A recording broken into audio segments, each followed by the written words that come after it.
In my last video, we had the fish that had a hole in the head. I want to do an update on him, what exactly I did to treat it, and how he's doing now.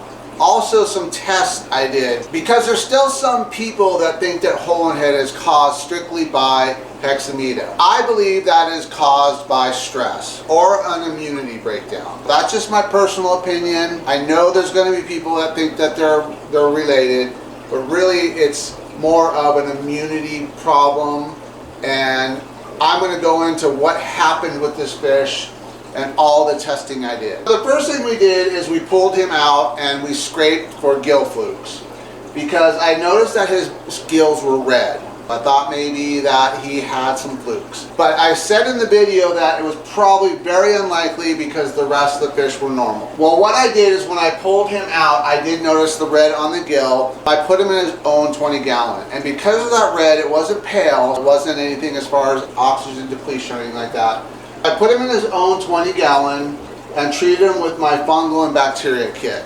That is on the members website. It is not on the public website. And that is something that I've tested for over a year because of bringing in new fish and cross-contamination.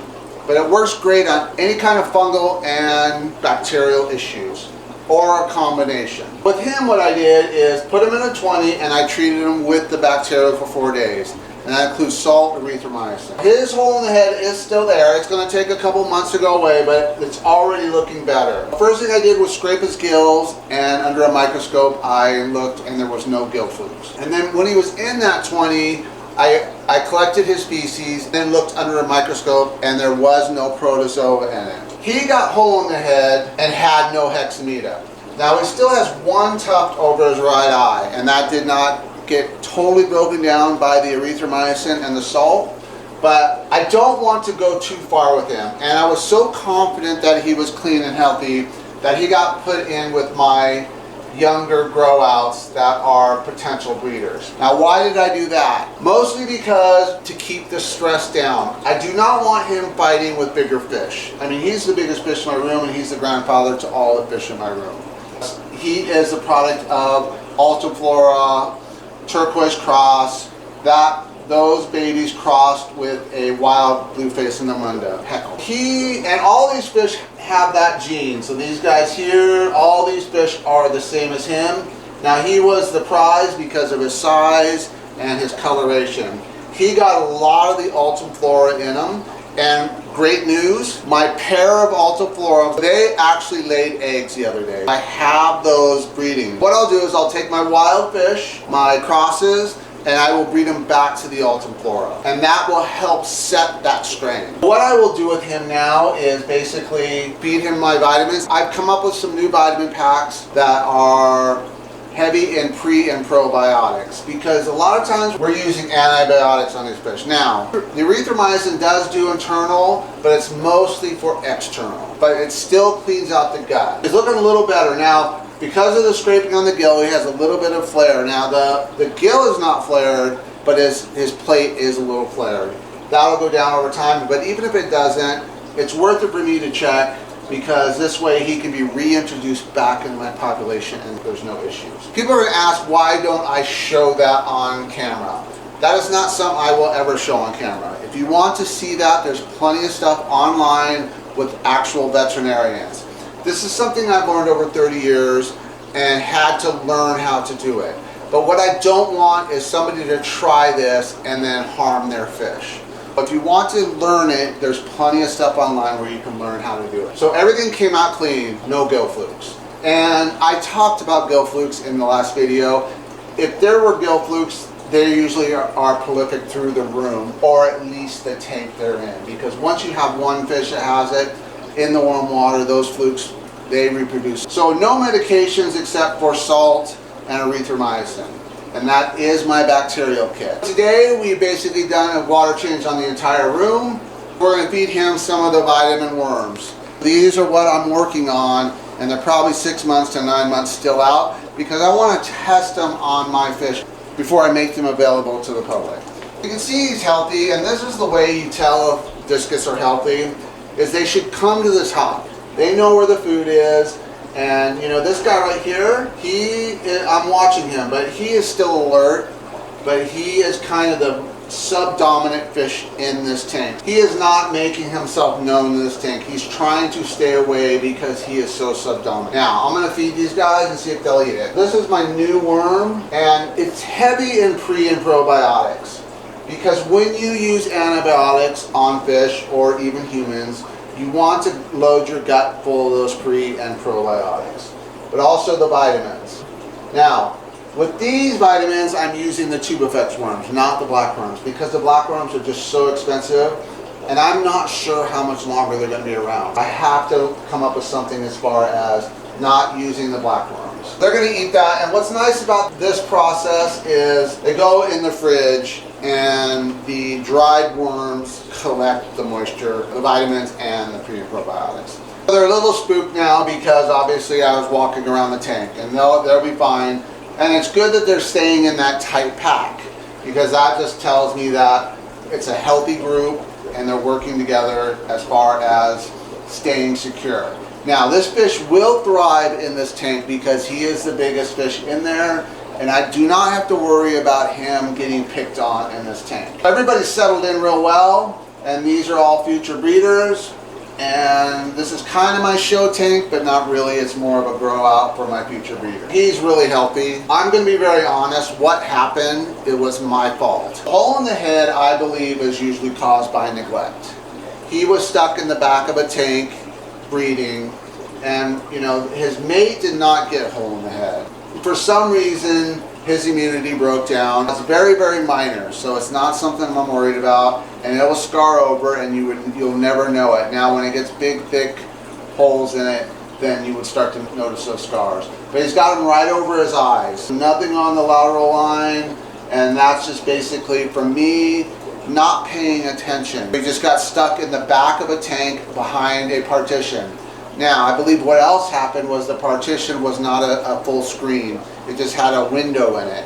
And I think what happened was there wasn't enough flow through that, and that caused an issue as far as bacteria buildup in his section of the tank. Also in here I have my F1 stir-by, and then I have my rams, and it's just a fun tank. Okay, we have the valve system here, and it has the Worm Delight. Now, the Worm Delight was not designed for the bell, but I'm finding it's working real well because it sinks really fast. It works real well with the bell system. The worms are in here, and they've been soaking in the vitamins and the prebiotics for days in the fridge.